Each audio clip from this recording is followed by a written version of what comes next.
Hey guys, Josh back again with the 4th level in the Action Hank Insane level pack. The level is entitled The Ultimate Test. This is a walkthrough for a gold medal run. It's a little bit tricky, but I'm pretty happy with my performance here. One of the techniques that you're going to need to know for this track absolutely is jumping at the end of a slope.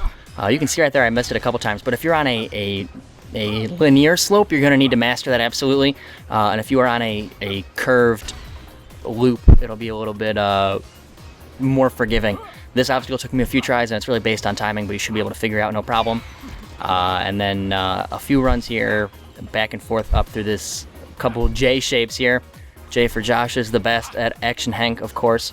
I missed, I think, the first 2 tries. Maybe even 3. I'm sure it's possible to get enough speed to land it on the first try.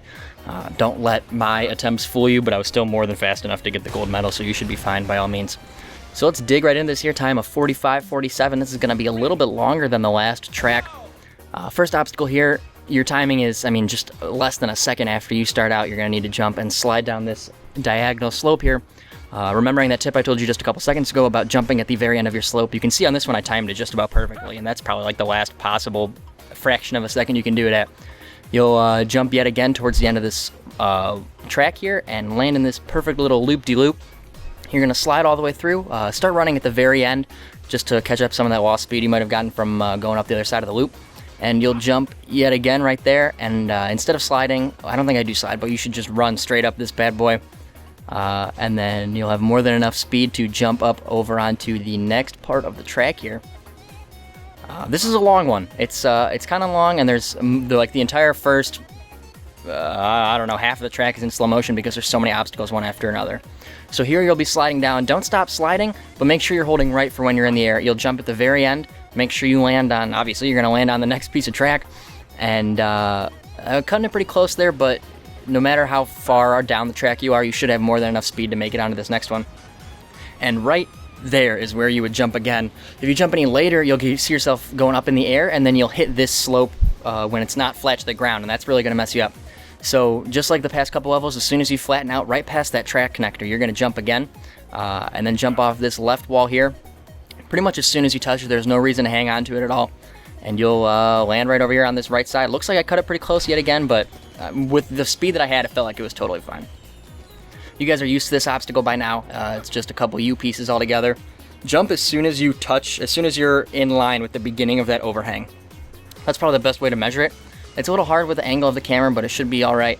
And then you'll do the same thing under here, just where the slope ends and it starts going flat, parallel to the ground. You'll get on this other U shape here and slide all the way through. And let's see if I stop sliding. Doesn't look like I do, which is totally fine. You'll just jump as close as you can to the end.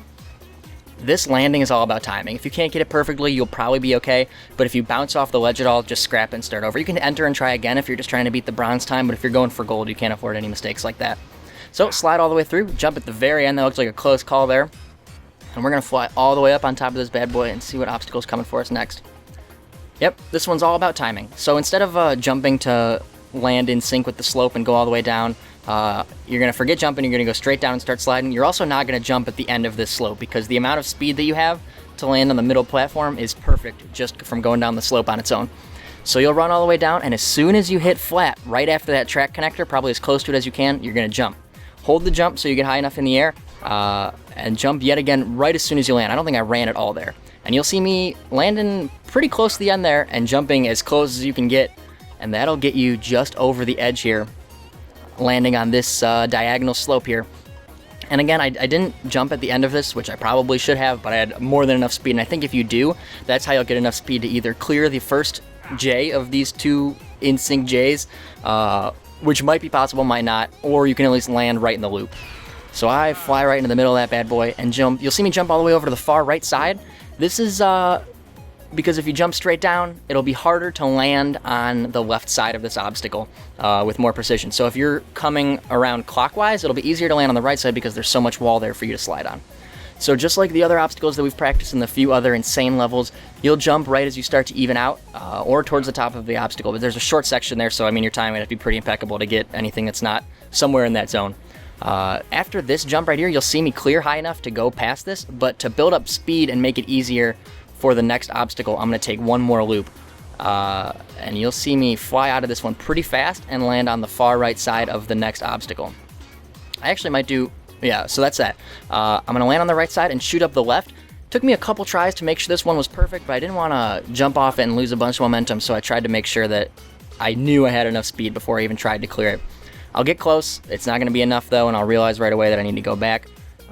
Eventually, what I end up doing is jumping off, coming down on the left side and going up on the right, and that is what ended up giving me enough momentum to clear all the way to the top. So you really do get a lot of speed going here. You get that screen shake that comes in when you start going ridiculously fast. And if you've been going that fast before, you know what I'm talking about. So about halfway up the ramp there, I jumped again, thought I was close enough, and jumped off the wall. And this is when I go back to the left side to try that one more time from the other direction. And I think I'm going to take 2 approaches here, just to be absolutely sure. Because if you land on that platform or hit the diagonal slope, you can throw yourself all out of whack and you won't be able to make it at all. So we'll see my past self coming up here. It's some insane speeds. High speed hysteria, I believe is, oh, I'm sorry, that was the last one. But it's good practice here. And you know, okay, yeah, I was just fast enough to get all the way up there, run over to the finish with a time of 45:47, which is absolutely gold. So if this has been a wonderful walkthrough for you guys, helped you with anything else, please let me know in the comments. If you need help with any specific obstacles, please feel free to say so as well so I can try to help you guys out. Thank you so much for your time, and we'll see you around.